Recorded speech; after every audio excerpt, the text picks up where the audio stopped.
કરવા દો નહીં જોવા દો નહીં નહીં જોવા દે તો ચાલુ ન કર ચાલુ ન કર ને અત્યારે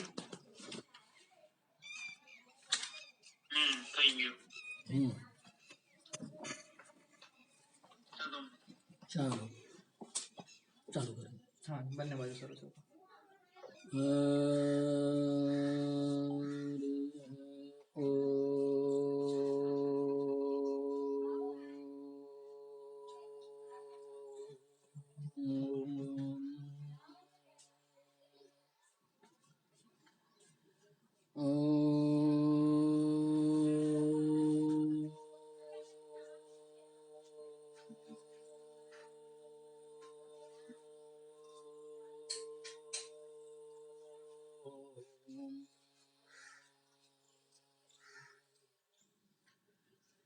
ध्रुववाच यन्तः प्रविश्य मम वाचमिमां प्रसूतां सञ्जीवयत्यखिलशक्तिधरसुधाम्ना अन्यच्च हस्तचरणा श्रवणत्वगादीन् प्राणान्नमो भगवते पुरुषाय तुभ्यम् एकस्त्वमेव भगवान् निदमात्मशक्त्या मायाख्योरुगुणया महदात्यशेषम्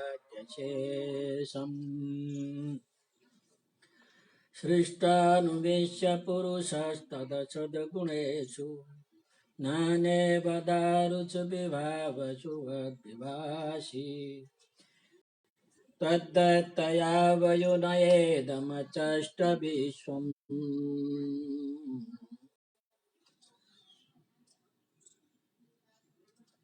सुप्त प्रबुद्ध इव नाथ भवत्प्रपन्न तस्यापवर्ग शरणं तव पादमूलम् विस्मर्यते कृतविदा कथमार्तबन्धो नूनं विमुष्टमतयास्तव मायया ते हेतं भवापय विमोक्षणमन्यहेतो अर्चन्ति कल्पकतरं गुणपोपभोग्यम् इच्छन्ति यत्स्पर्शजं निरयेऽपि नृणाम् या निर्वृतस्तनुभृतां तव पादपद्म ध्यानाद्भवजनकथा श्रवणेन वाचा सा ब्रह्मणि स्वमहिमान्यपि नातमाभो कन्तका शिलुलितात्मततं विमाना भक्तिं मुहुः प्रवहता त्वयि मे प्रसङ्गो भूयादनन्तमहता ममलाशयानम् येनाञ्जनो जशोल्बणमुरु व्यसनं भवाब्धिं निशे भवद्गुणकथामृतपानमत्त तेन स्मरन्त्यतितरा प्रियमीशमार्त्यम् ये चान्वद सुतसुरिगृहवित्तदारा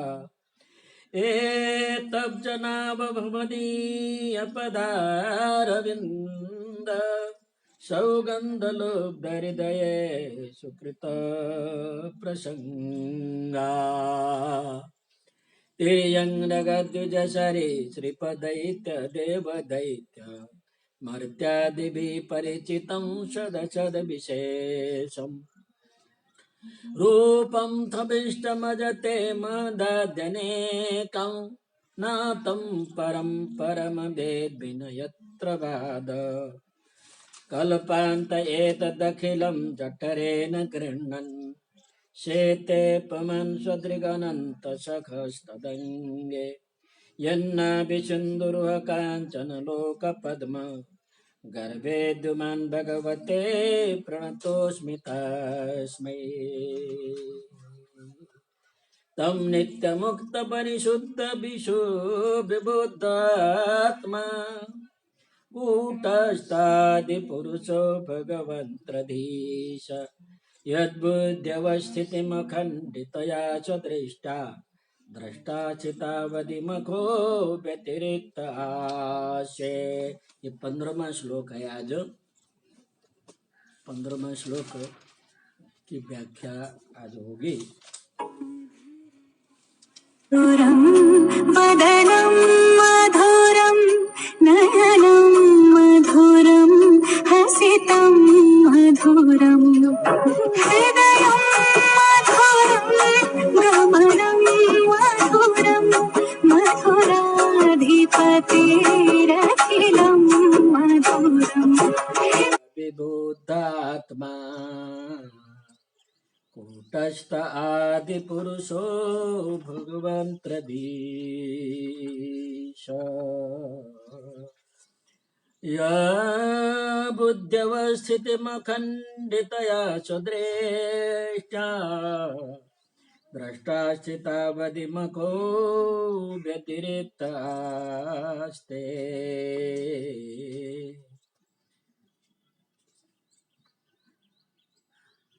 तम भगवान को संबोधन करके ध्रुव जी प्रार्थना कर रहे हैं। तम माने हे भगवान, आप तो कैसे हो? नित्य मुक्त परिशुद्ध विबुद्ध आत्मा। तम माने आप नित्य मुक्ता, सदा मुक्त हो, किसी बंधन में नहीं हो, कर्म के बंधन में नहीं हो। परिशुद्ध अत्यंत शुद्ध हो। अत्यंत शुद्ध का मतलब भगवान से प्रार्थना करें कि आप कभी भी अज्ञान जन्य, मालिन्य, माया जन्य, मोह, ममता आदि नहीं है, इसलिए आप परिशुद्ध हो, गुणातीत हो। त्रिगुण का जो उनकी वासना है, कर्म वासना है, संकल्प विकल्प आदि कुछ उनमें मन की मलिनता है, वो आप में नहीं है, इसलिए आप नित्य परिशुद्ध हो। परिशुद्ध, परित अत्यंत शुद्ध हो। विबुद्ध, विशेष बुद्ध, विशेषज्ञ, सर्वज्ञ, सब कुछ जानते हैं। कण कण में जितने भी जीव है, जीव के अंदर रहने वाले भाव, जीव के भाव को, जीव के संकल्प को भगवान जान लेते हैं, क्योंकि वो आत्मा है। जीव मात्र के परमात्मा के आत्मा स्वरूप होने से सभी जीव में निवास है। कुटस्थ है, कुटस्थ भगवान को आगे दिया है कुटस्थ। नित्य मुक्त हो, परिशुद्ध हो, विबुद्ध माने कि सर्वज्ञ हो, क्योंकि आप आत्मा सबको जानने वाले हो, सबके स्वभाव को जानने वाले हो, सबके स्वरूप को जानने वाले हो, सबके संकल्प को जानने वाले हो। तो आप कुटस्थ हो। कुटे माया रचित देहे, पंचमहाभूत का समूह। कुट माने समूह। त्रिकुट पर्वत होता है, त्रिकुट का नाम सुना होगा। 3 शिखर का एक समूह त्रिकुट पर, तो कुट माने समूह। उस समूह में रहने वाले माने पंच महाभूतों के समूह में रहने वाले आप हो। इसको इसमें लगा दो, इसमें।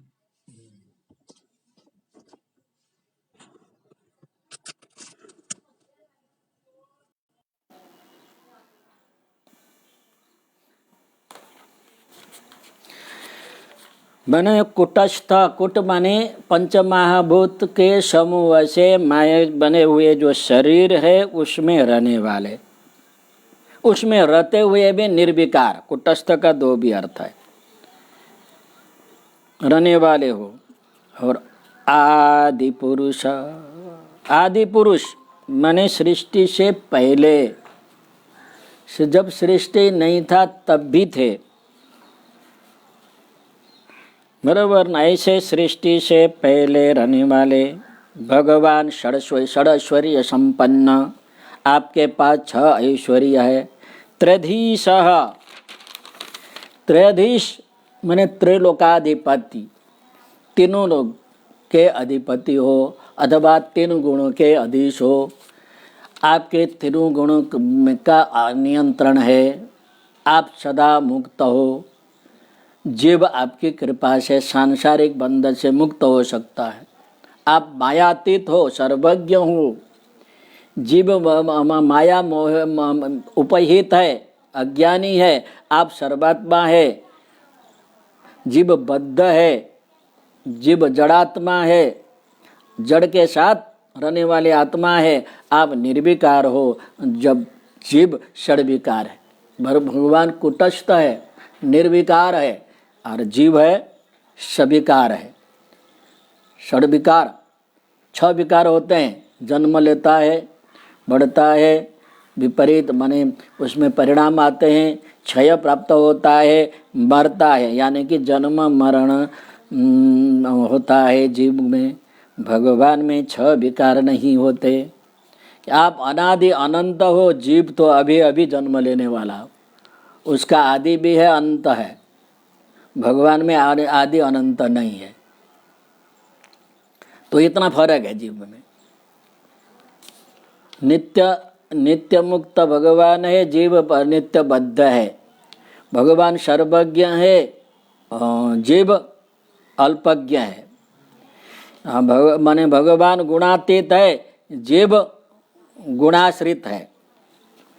और जीव परतंत्र है, भगवान स्वतंत्र है। इस प्रकार आप में और जीव में विलक्षण भिन्नता है।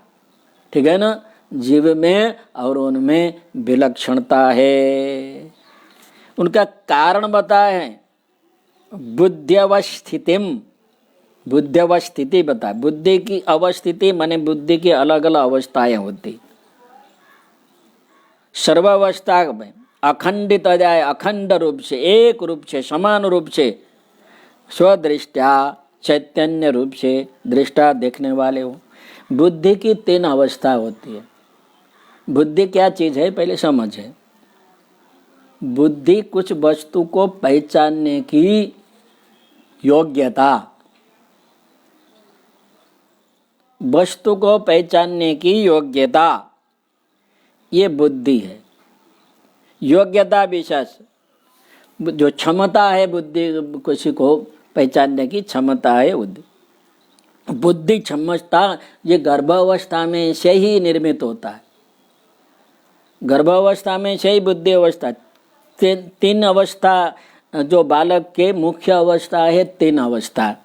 एक शैशव अवस्था है, बाल्यावस्था है, किशोरावस्था है। शैशव अवस्था माने 2 वर्ष तक का, बाल्यावस्था माने वो जो 9 वर्ष तक का होता है, उसके बाद का जो 18 वर्ष तक का किशोर अवस्था है, और दूसरी अवस्था है 25 वर्ष तक। जब शैशव अवस्था में बुद्धि के विकास के तरफ उन्मुख होता है, और बाल्यावस्था में 50% बुद्धि का विकास होता है। किशोरावस्था में 18 वर्ष तक पूर्ण विकास को लेता है। पूर्ण विकास माने कि वो किसी वस्तु को पहचानने में, बुरा भला सत्य असत्य वस्तु को समझने में पूर्ण उसकी क्षमता होती है 18। अब 18 वर्ष से विरल 25 वर्ष तक है वो परिपक्व बुद्धि के सामने पड़कार, आह्वान, संघर्ष, एक प्रकार के संघर्ष शुरू होता है। पड़कारें आती हैं, अनेक प्रकार के आते हैं, क्योंकि उस जीवन में कुछ परिवर्तन आकर के उस जीवन में अनेक प्रकार के समस्याएं, अनेक प्रकार के कर्तव्य उपस्थित होते हैं।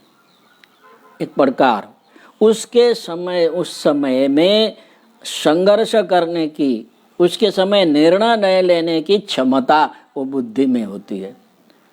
25 वर्ष के बाद फिर वो एक सही रास्ता में चलने लगता है। उसके में कोई पड़कार आती नहीं। पड़कार आ गए तो पड़कार के बाद उसने जो स्वीकार कर लिया है उस स्थिति को प्राप्त करके वो संतोष हो करके उसी प्रकार से चलने लगता है। समझो कि 25 वर्ष में पहले पहले आ गया, 18 वर्ष का हो गया तो कहते हैं मैं क्या करूं, क्या नहीं करूं, ये करूं तो ये आपत्ति आएगी, नहीं करूं तो ये।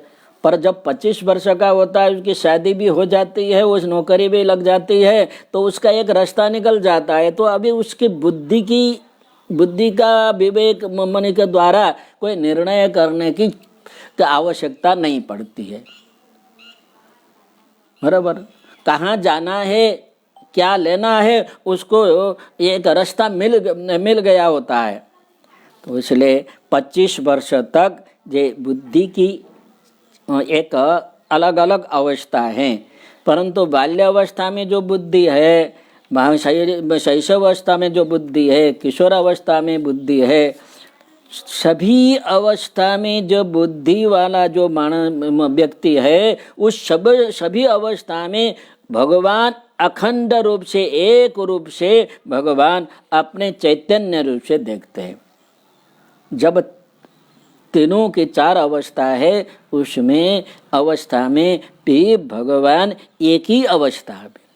जीवात्मा की 4 अवस्था, बुद्धि की अवस्था होती है, पर भगवान में एक ही अवस्था है। उसमें बाल्य अवस्था, किशोर अवस्था और युवा अवस्था, इसी अवस्था में कोई प्रकार है, बुद्धि की क्षमता वो देखनी होती नहीं है। इसलिए कहते हैं बुद्ध्यवस्थितिम, बुद्धि के अवस्थिति, बुद्धि के अलग अलग अवस्थाएं मानेंगे। सर्व अवस्था को अखंडितया एक रूप में, समान रूप में, स्वदृष्टा चैतन्य शक्ति से दृष्टा देखने वाले हो।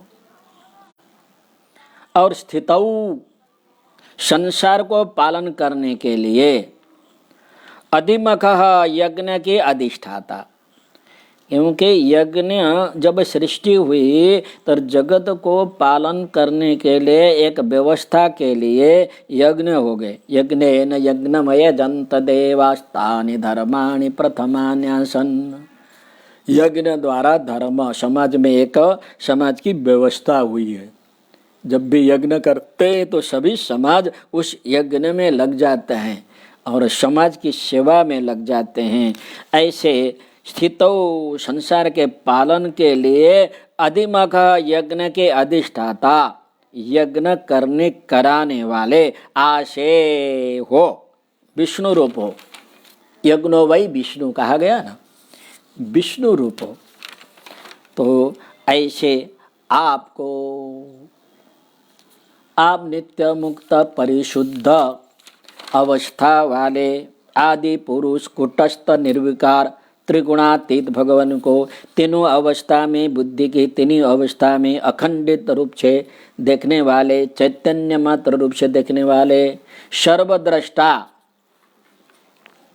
अधिमख, माने मख माने यज्ञ, अधिमख माने अधिमख, मख का मतलब यज्ञ के अधिष्ठाता हो। व्यतिरिक्त, सर्वथा भिन्न, जीव से अतिरिक्त, जीव से अत्यंत भिन्न हो। तो कैसे हो, अभी हमने बताया।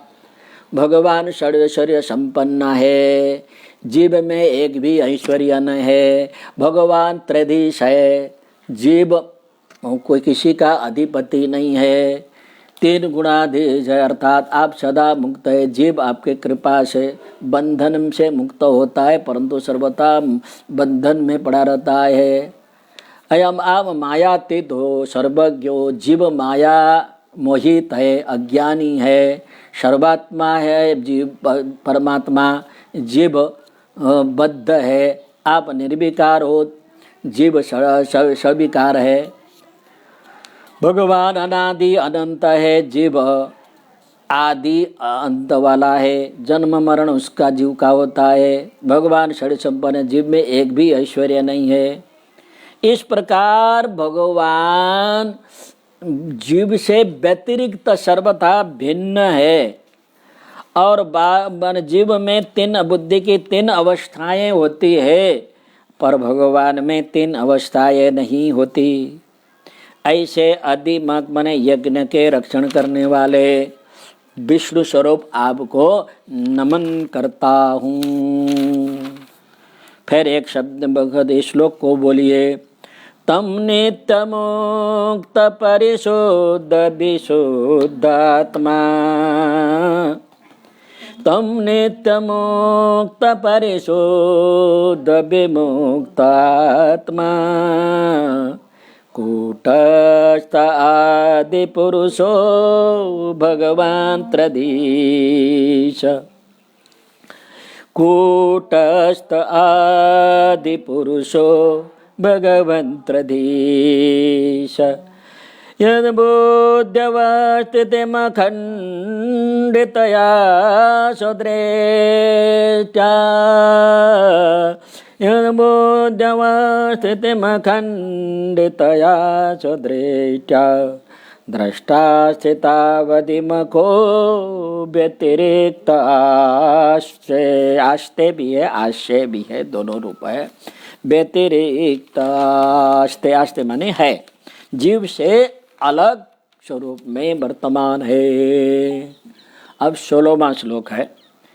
यस्मिन् विरुद्धगतयो ह्यनिसम्पतन्ते,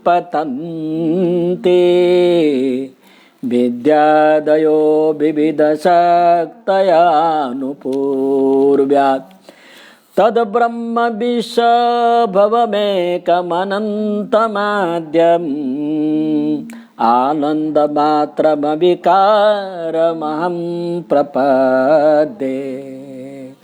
यस्मिन् विरुद्धगतयो यनिसम्पतन्ते,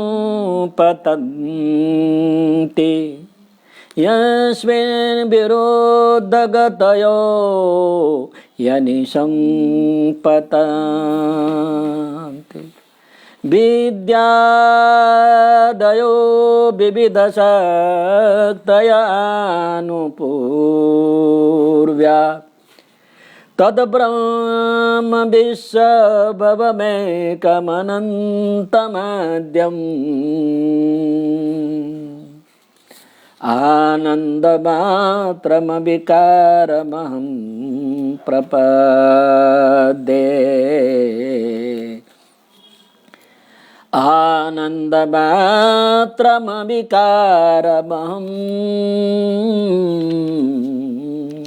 प्रपद्ये। यस्मिन्, जिस भगवान में, यस्मिन् विरुद्ध का, विद्यादयः, विद्या अविद्या आदि विरुद्ध गतय, परस्पर विरुद्ध गति वाले, विद्या अविद्या जो पहले श्लोक में आया है, जड़ अचड़, ज्ञान अज्ञान, तो इस प्रकार से विरुद्ध गतियां भगवान में है।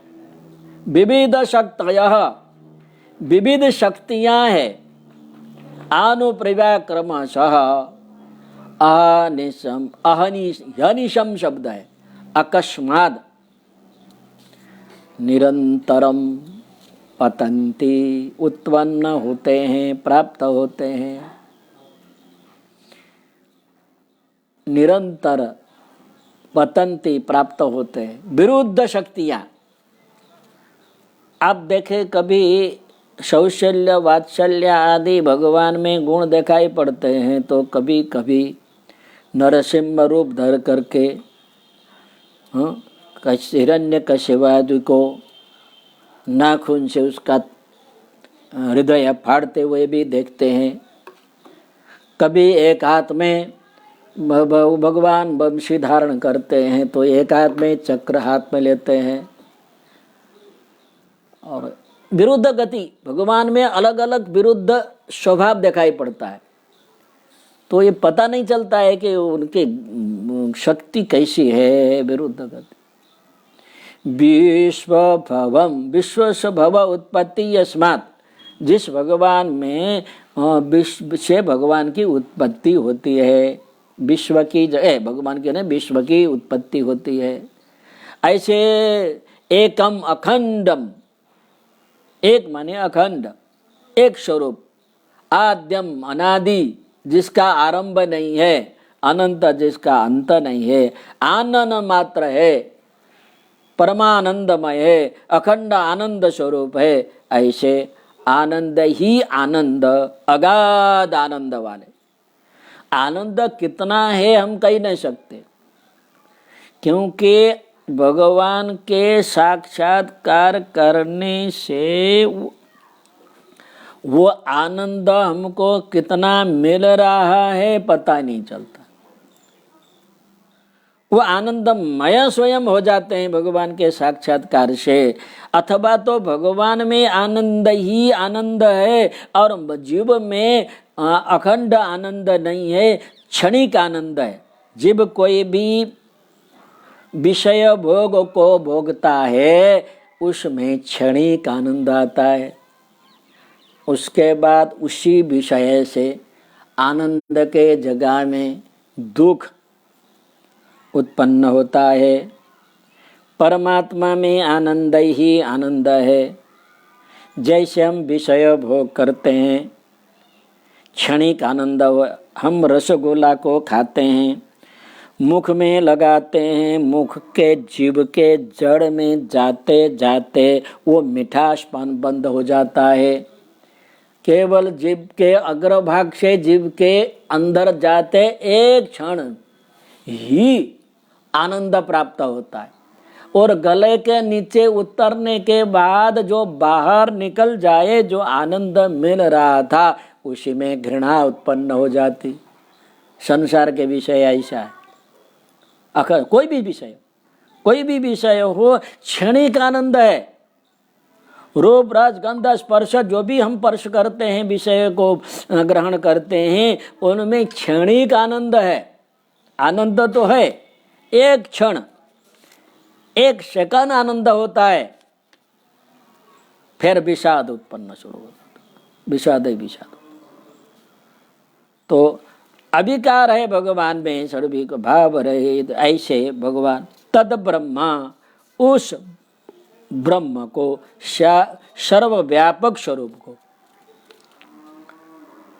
भगवान में जितने भी शक्तियां हैं, विरुद्ध गति वाले हैं, विद्या अविद्या सभी परमात्मा में है।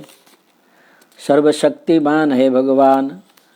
तो उस विश्व, जिस जगत भगवान से विश्व की उत्पत्ति हुई है, अखंड अनादि अनंत भगवान आनंदमय है, आनंद ही आनंद है।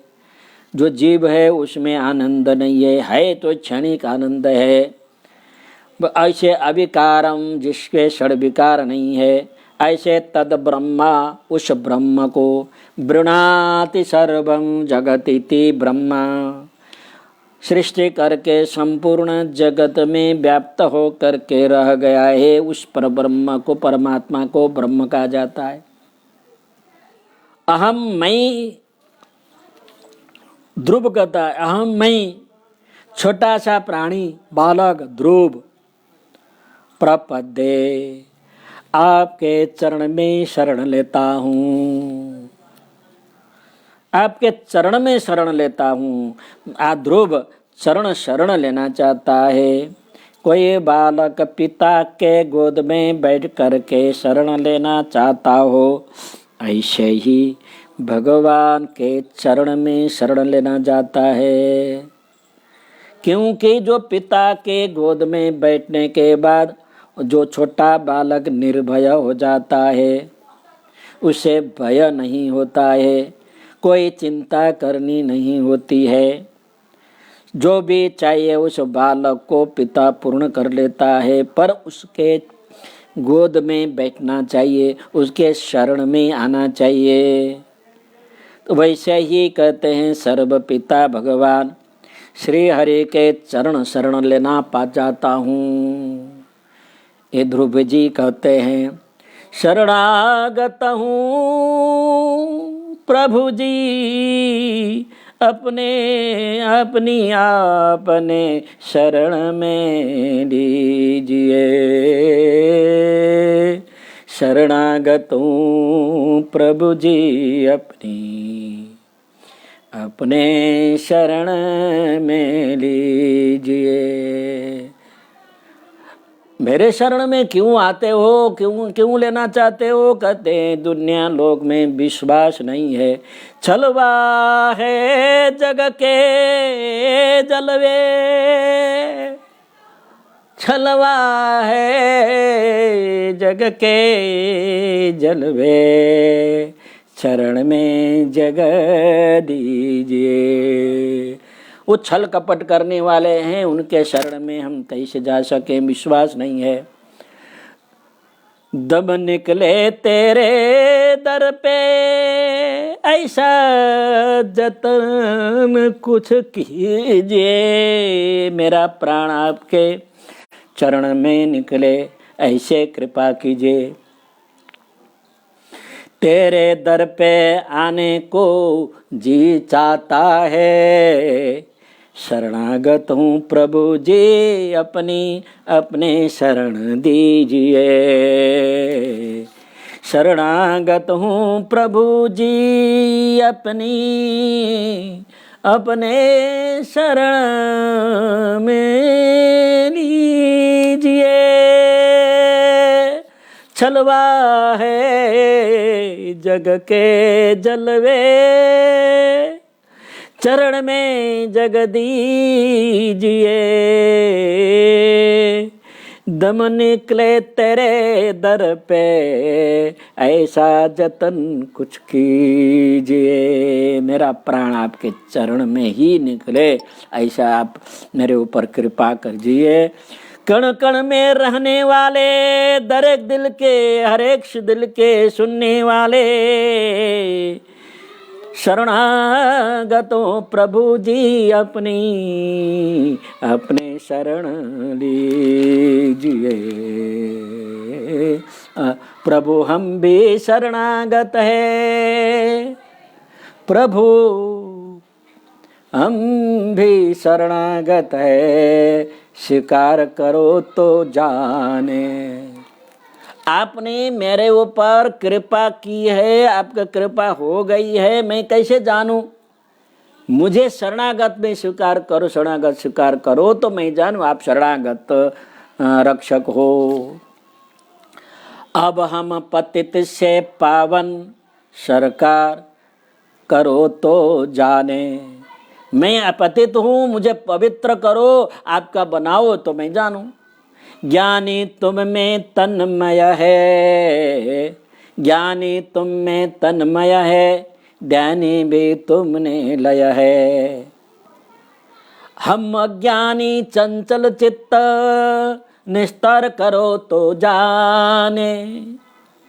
ज्ञानी तुम में तन्मय होता है, ध्यान में तुम में लय होता है, पर मैं तो अज्ञानी हूँ, चंचल चित्त हूँ, आपके चरण में मेरा चित्त रहता नहीं है, विषय वासना में भटकता रहता है। तो ऐसा मुझे स्वीकार करो तो आप शरणागत रक्षक हो मैं जानूं। प्रेमी जन तुमको पाते, तुम भक्ति भाव से आते, प्रेमी जन तुमको पाते, तुम भक्ति भाव से आते। हम कुटिला हृदय से कलुषित उपचार करो तो जाने। प्रेमी जन प्रेम भगवान के प्रति प्रीति रखने वाले लोग हैं, भक्ति भाव से पुकारो तो भगवान आते। पर हमारे तो हृदय में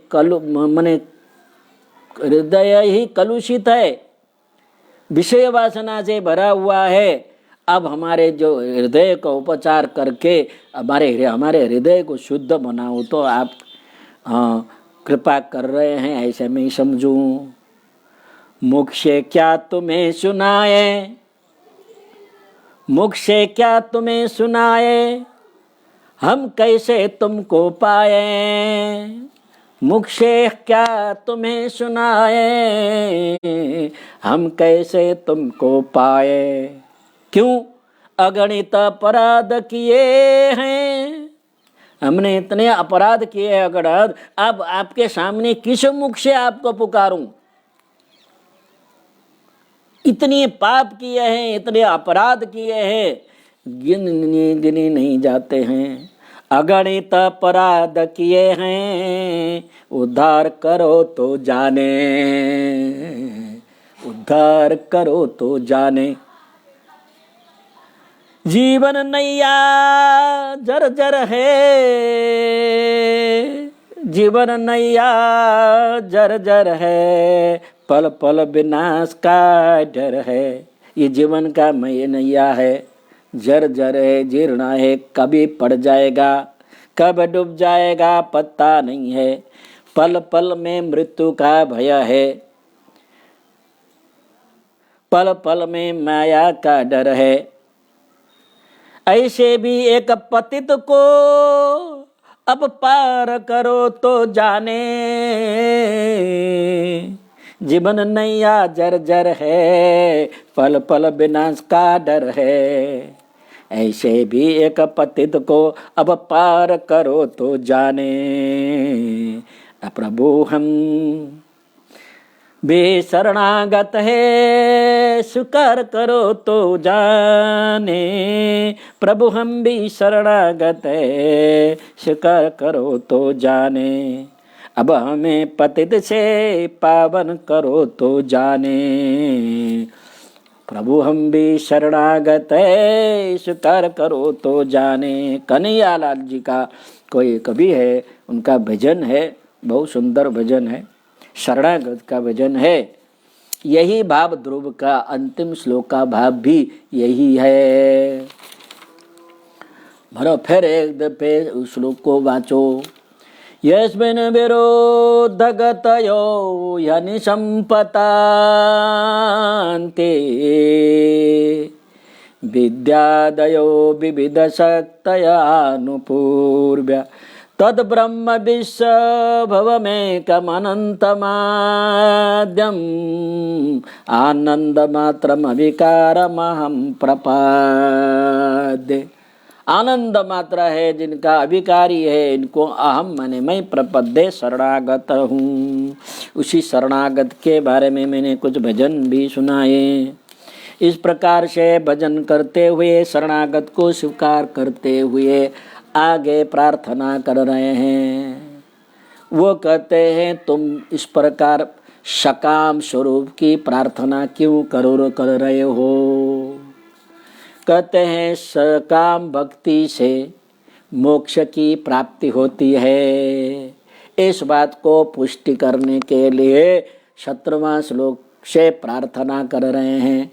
सत्याशिषो हि भगवन् तब पाद पद्मा, आशीस्तदानुभजत पुरुषार्थमूर्ते। अप्येवमार्य भगवान् परिपाति दीनान्, वाश्रेव वत्सकमनुग्रहकातरोऽस्मान्। सत्याशिषो हि भगवन् तव पादपद्मम्, आशीस्तथानुभजत पुरुषार्थमूर्ते।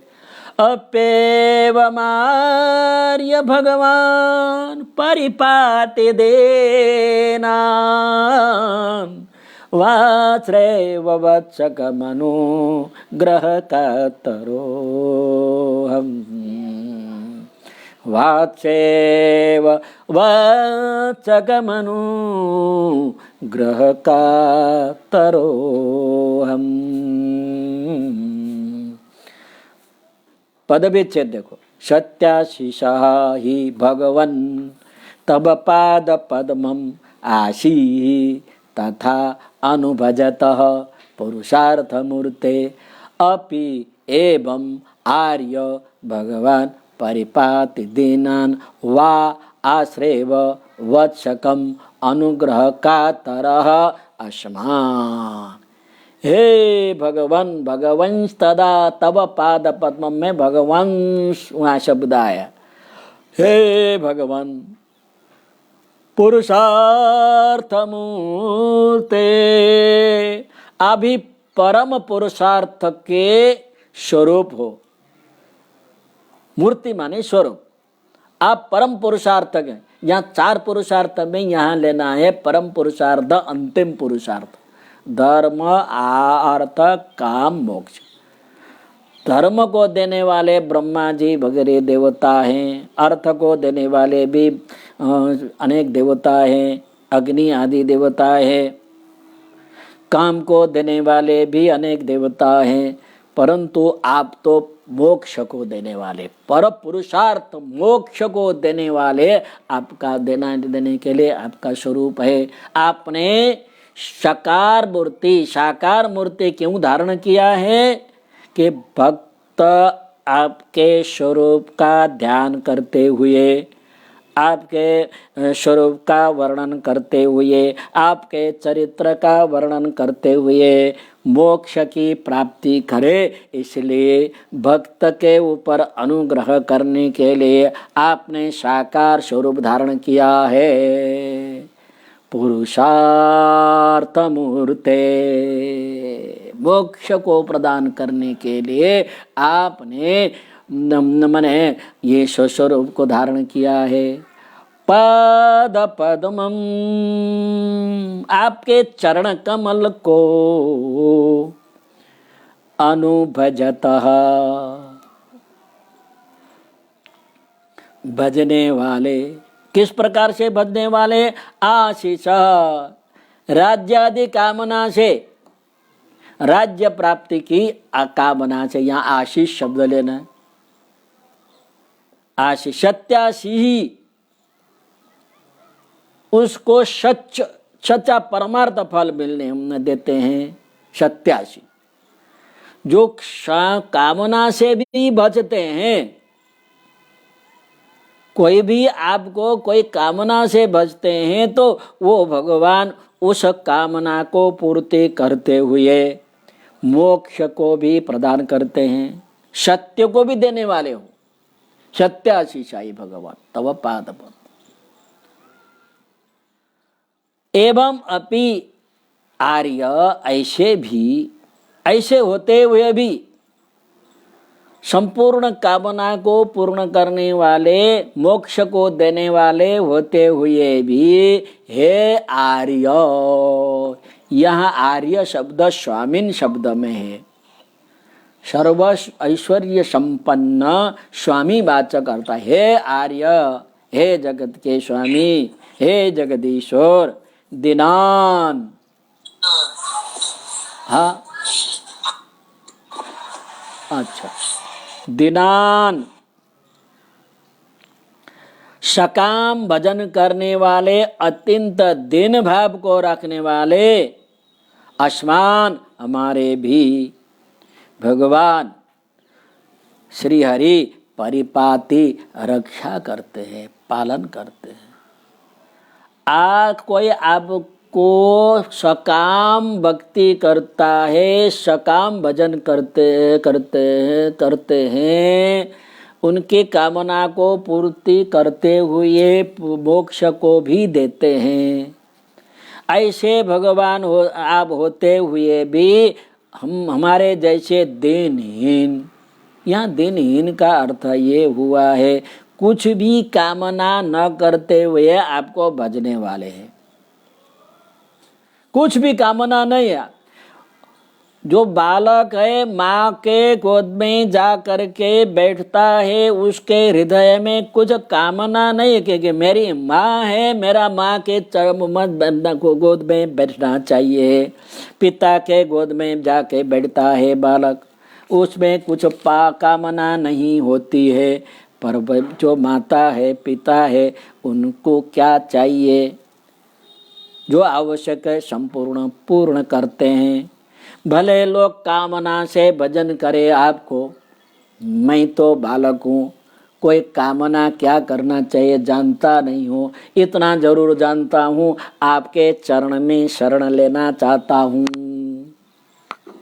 अवश्य आप हमारे जैसे निष्काम भाव से भजने वाले हमारे आप अवश्य अनुग्रह करेंगे। तो वो दृष्टांत द्वारा समझा रहे, एक दृष्टांत द्वारा समझा रहे हैं। कैसे? बहुत सुंदर बात कर दी। अनुग्रहे कातरः, देखो यह अंतिम पंक्ति में, वाश्रेव वत्सकम अनुग्रह कातरोष्मान, यह अनुग्रह कातर शब्द देखो, अनुग्रह माने कृपा करने में, अनुग्रह करने में, कातर स्नेह परवश, जैसे गज हाथी गजेंद्र पानी में डूब रहा था, सब उनका शरीर पानी में डूब चुका था, केवल एक शून्य का अग्रभाग ही बचा था। अचानक भगवान को याद किया और एक कमल शून्य में लेकर के श्री हरि के पुकारने लगे, और भगवान उनके ऊपर कृपा करने के लिए इतने दौड़े, अगर मैं विलंब में वहां पहुंचूंगा तो मेरा भक्त पानी में डूब जाएगा। इतनी कातर होके, भयभीत होके, अनुग्रह करने के लिए उतावड़ा होकर के ऊपर, ये मन से भी अत्यंत गतिशील गरुड़ के ऊपर बैठे थे, कहने लगे इतनी इसकी गति भी धीमे पड़ रही है, इसलिए ऊपर से माने चक्र को फेंका दूर से।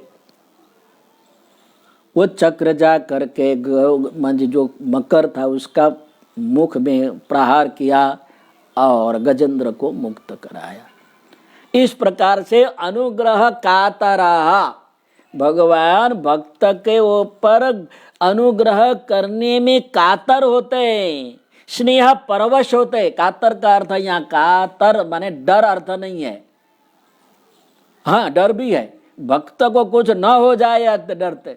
जो बालक है, बालक खेलता रहता है, बाहर निकलता है, पड़ न जाए, माँ जाकर के कहाँ जा रहे हो, जाके पकड़ लेती है। क्यों पकड़ लेती है? स्नेह के परवश होकर के, स्नेह का साथ उसके डर भी है, मेरा बच्चा नीचे पड़े नहीं, सीढ़ी से नीचे पड़े नहीं, डर भी है। और ये डर क्यों है? उनके प्रति स्नेह भी है। तो स्नेह परवश होकर के भक्त अधोगति में न जाए, इस भय से भगवान उनकी रक्षा करते हैं। तो बहुत सुंदर उदाहरण दे रहे हैं। अनुग्रहे कातर बरस करे, गज के ऊपर स्नेह किया, रक्षण किया, दौड़ते द्रौपे, उसी पर का द्रौपदी के ऊपर भी रक्षा। अब क्या हालत थी द्रौपदी का कि कहते हैं दोपहर के समय था, 60,000 शिष्यों के साथ दुर्वासा ऋषि जी पहुंचे अतिथि बन के। घर में कुछ नहीं था, खाना अक्षय पात्र था, उसमें वरदान था, जब तक द्रौपदी भोजन नहीं करेगी अक्षय पात्र में जितने भी होगा, जो भी आएगा उनको तृप्त करेगा। द्रौपदी के भोजन करने के बाद कुछ भी नहीं रहेगा। दोपहर को दुर्वासा जी इसलिए गए थे, दुर्योधन इस बात को जानता था, इसलिए दुर्वासा को भेजा, आप दोपहर को जाएं, अतिथि बन करके पांडवों के ऊपर कृपा करें। दोपहर को गए, अब एक भी पात्र नहीं है, पात्र में अन्न नहीं है, घबरा गई और आकर के अतिथि बनने को स्वीकार करते स्नान करने गए थे गंगा में। अब कब स्नान करके आ जाएंगे, तब तक भोजन का कुछ पता नहीं है। और उधर पांडव वन में गए हुए हैं, अब कब आएंगे वो भी पता नहीं, इसलिए पुकारने लगी, हे द्वारिकाधीश मेरी रक्षा करो, यदि दुर्वासा साप देंगे तो हमारा पूरा वंश नष्ट हो जाएगा, रक्षा करो। द्रौपदी के पुकार से ऐसे दौड़े आकर के कहे, बहु द्वारिका से दौड़ते दौड़ते मैं यहाँ आया हूँ, मुझे भूख लगी है, कुछ खाना दो। द्रौपदी कहती है, खाना होता तो मैं आपको क्या पुकारती, कुछ भी नहीं है इसलिए आपको पुकारी। अरे होगा कुछ नहीं है, कैसे हो सकती है? गृहिणी के घर में कुछ न कुछ आप बने अल्पाहार कुछ ना कुछ तो होता ही है ना।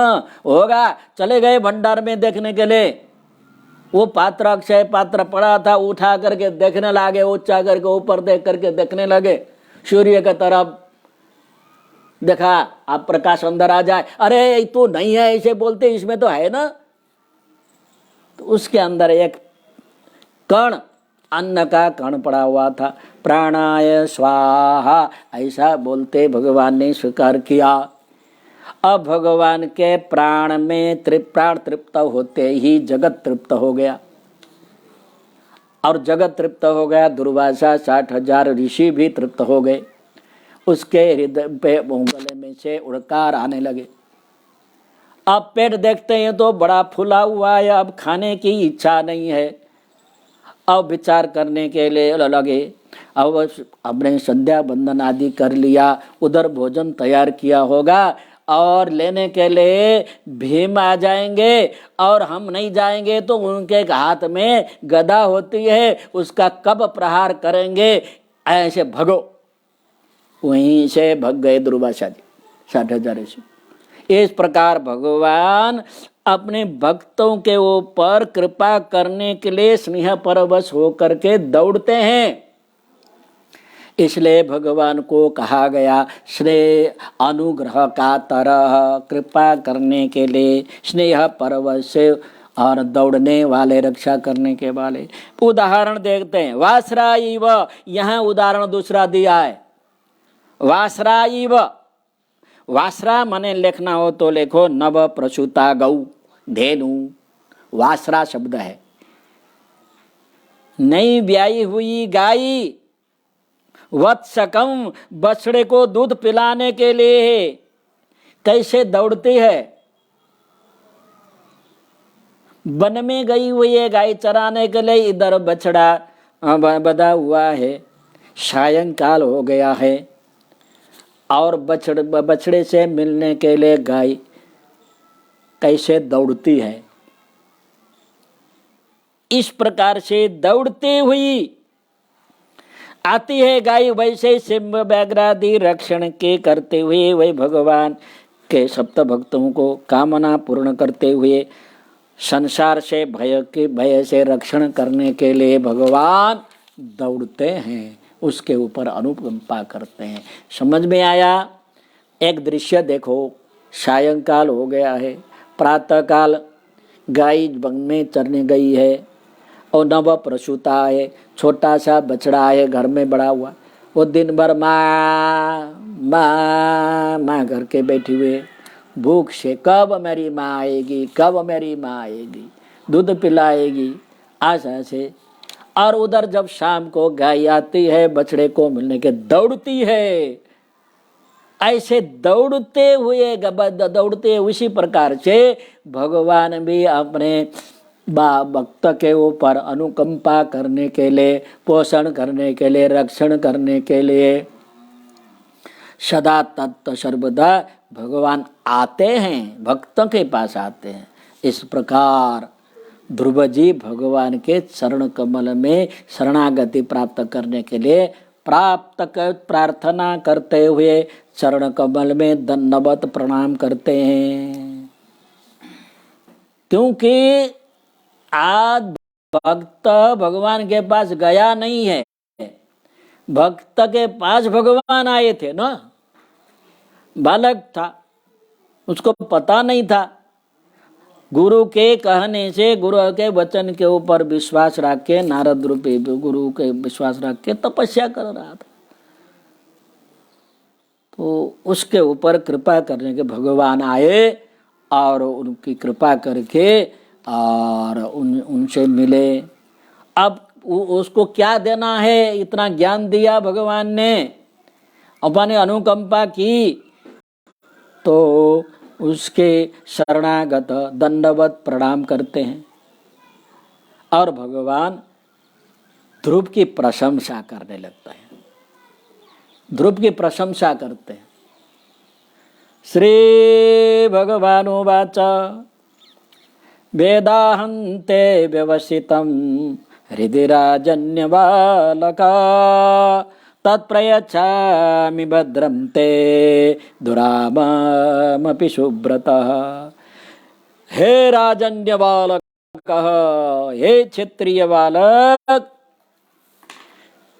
अहम ते व्यवस्थित हृदय व्यवस्थितम वेदः, मैंने आपके हृदय में क्या चीज है, क्या चाहते हो, आपके हृदय का संकल्प मैंने जान लिया है।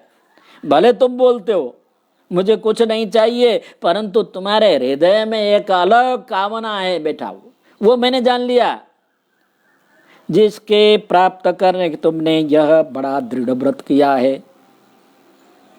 शुभ व्रत, तुमने खूब व्रत किया, उपासना की,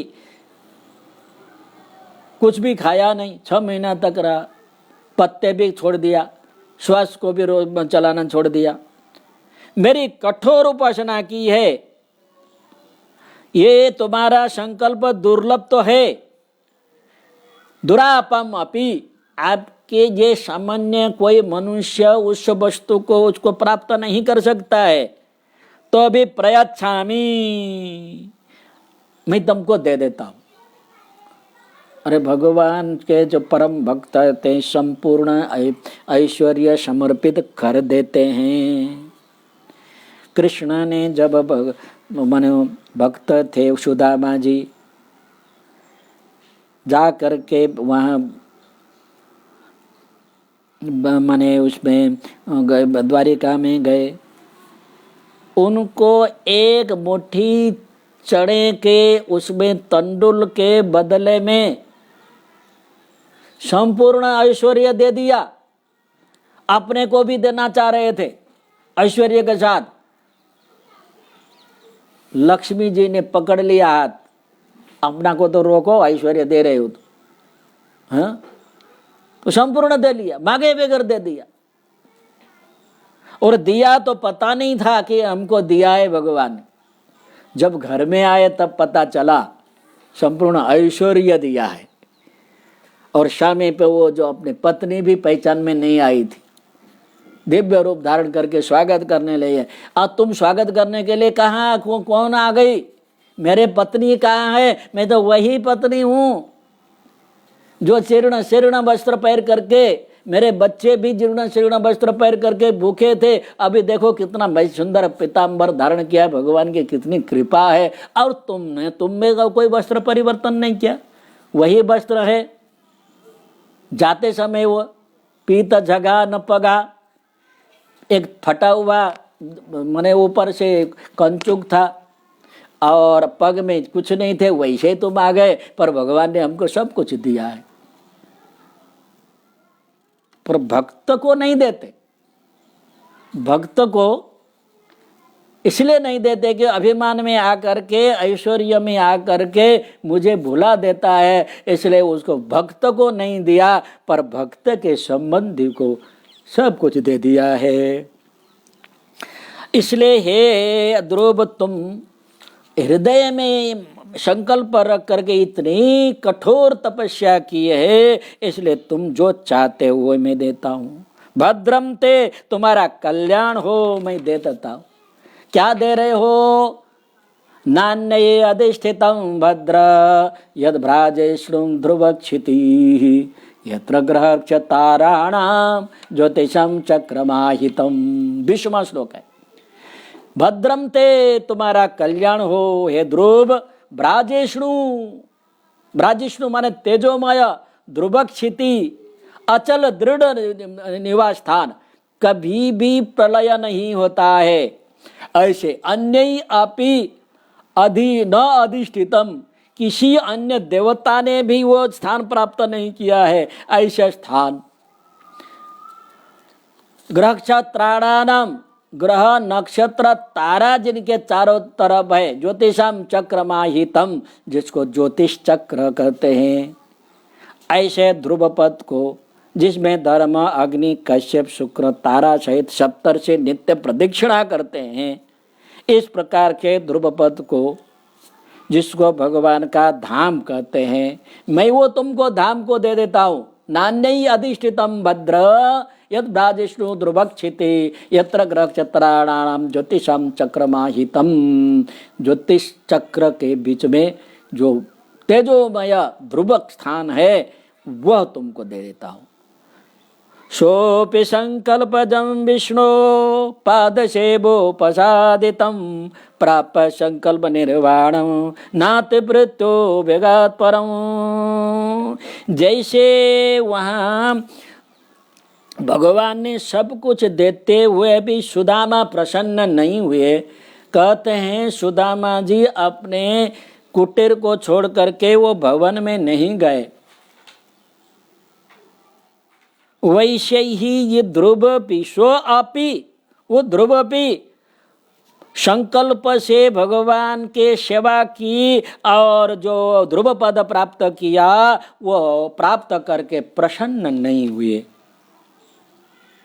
पश्चाताप करने लगे, अरे भाई मैंने क्या संकल्प किया। कैसे किया कि जैसे श्लोक आता है 34 में आगे, मये तत् प्रार्थितम व्यर्थम चिकित्सेव गतायुषी प्रसाद्य जगदात्मानम तबदा दुष्प्रभाव। ये कहते हैं भगवान जगत को मोक्षदाता भगवान को प्राप्त करके मैंने सांसारिक विषय वासना को अनित्य वस्तु को मांग लिया। कैसे, एक उदाहरण देते हैं, चिकित्सेव गतायुषी व्यर्थम प्रार्थितम। अब जिसका प्राण चला गया है वो डॉक्टर के पास ले जा करके औषधि के लिए डॉक्टर से प्रार्थना करता हो, वैसा ही मैंने व्यर्थ प्रार्थना की। चिकित्सेव गतायुषी, गतायुषी माने जिनका आयुष्य समाप्त हो गया, मर गया हो, और डॉक्टर के पास जाने से वो जीवित होगा क्या? हे डॉक्टर साहेब, हे चिकित्सक, इसको जब माने उपचार करिए। ऐसे जो मूर्ख होगा वैसे ही जगदात्मानं तपसा दुष्प्रास प्रसादम प्राप्य आसाद्य। तपस्या से जो दुराप भगवान को प्राप्त करके जो भगवान भक्ति को देते हैं, ऐसे भगवान को प्राप्त करके मैंने तुच्छ पद को प्राप्त कर लिया। और आगे उदाहरण देते हैं, कोई दरिद्र चक्रवर्ती राजा को प्राप्त कर लेता है, दरिद्र, और राजा के पास कर्ण भी मांगता हो, वैसे ही मैंने प्रपंच को मांगा। अब राजा के साथ मित्रता हुई, उसके पास जाने के बाद एक कर्ण 1 रुपया मांगा जाता है क्या? भगवान भक्त को भगवान को प्राप्त करके भी मैंने सर्वस्व पा करके भी सांसारिक विषय को प्राप्त किया। इस प्रकार से वो पश्चाताप करने लगे। तो अद्भुत ध्रुव की स्तुति थी। बालक होते हुए भी बड़ा ज्ञानी बन गया था, क्योंकि भगवान ने उनके कपोल में ज्ञान रूपी शंख का स्पर्श किया था, तो उनके अंदर से एक ज्ञान की जागृति हुई और भगवान के स्वरूप को वर्णन किया और भगवान से प्रार्थना की। और पर उसके हृदय में एक पद प्राप्त करने की इच्छा थी, तो इसलिए भगवान ने ध्रुव पद दिया। इच्छा अंदर की थी परंतु उससे भी पता नहीं था, इसलिए अभी पश्चाताप करने लगा। तो मैं भगवान को प्राप्त कर, मोक्षदाता को प्राप्त कर भी तुच्छ भगवान संसारिक विषय को मैंने मांग लिया। तो कहते हैं कोई राजा को प्राप्त करके 1 रुपया मांगता हो, 1 कर्ण को दाना को मांगता हो, ऐसे ही मैं मूर्ख हूँ। इस प्रकार के पश्चाताप करते हुए आगे फिर प्रार्थना करता है। थोड़ा अवशिष्ट तो नहीं है, हाँ पूरा हो गया। इस प्रकार से ध्रुव की स्तुति आज पूरा हो जाती है। आगे के व्याख्यान में षष्ठ स्कंद में 8वां अध्याय में नारायण कवच है। ये भी अद्भुत है। ये नारायण कवच का एक एक शब्द की व्याख्या होगी, एक एक शब्द की व्याख्या, एक एक श्लोक की व्याख्या नहीं, एक एक शब्द में महत्वपूर्ण व्याख्या है। नारायण भगवान क्या रखे, भगवान को जो एक एक नाम के ऊपर यहाँ पर प्रार्थना की गई है। तो एक एक नाम की व्याख्या होगी। नारायण कवच में नारायण की व्याख्या होगी, कवच शब्द है तो उसकी व्याख्या होगी। तो नारायण कवच को सुनने के लिए सभी मित्र को भी आग्रह करो, प्रार्थना करो। ये अद्भुत कवच है, स्तुति है, तो ये अप्राप्य है और कोई सामान्य व्यक्ति इसकी व्याख्या करने में समर्थ नहीं होता है। भगवान की कृपा से प्रयत्न करके व्याख्यान करेंगे, पर आप लोगों को सबको एक दूसरे के भी कह के आगे के गुरुवार से अथवा तो शनिवार जो भी होगा मैं सूचना देने वाला हूँ, उसमें 1 घंटा फिर व्याख्या में सब उपस्थित रहे, ये भी मेरी अभ्यर्थना नाम है, प्रार्थना, मेरी इच्छा ऐसी है कि अधिक से अधिक सुज्ञ लोग इस नारायण कवच के व्याख्यान में शामिल हो, ऐसी इच्छा है हमारी। क्योंकि वो विज्ञानमय है, उसमें विज्ञान भरा हुआ। क्या विज्ञान है, विज्ञान किसको कहते हैं, ज्ञान किसको कहते हैं, भगवान के नाम हमको क्यों रक्षण करते हैं, इस प्रकार से यहाँ व्याख्यान होगा। आज इतने में पूर्ण करते हैं। पूर्णमदः पूर्णमिदं पूर्णात् पूर्णमुदच्यते पूर्णस्य पूर्णमादाय पूर्णमेवावशिष्यते। ओम शांति शांति शांति। नमो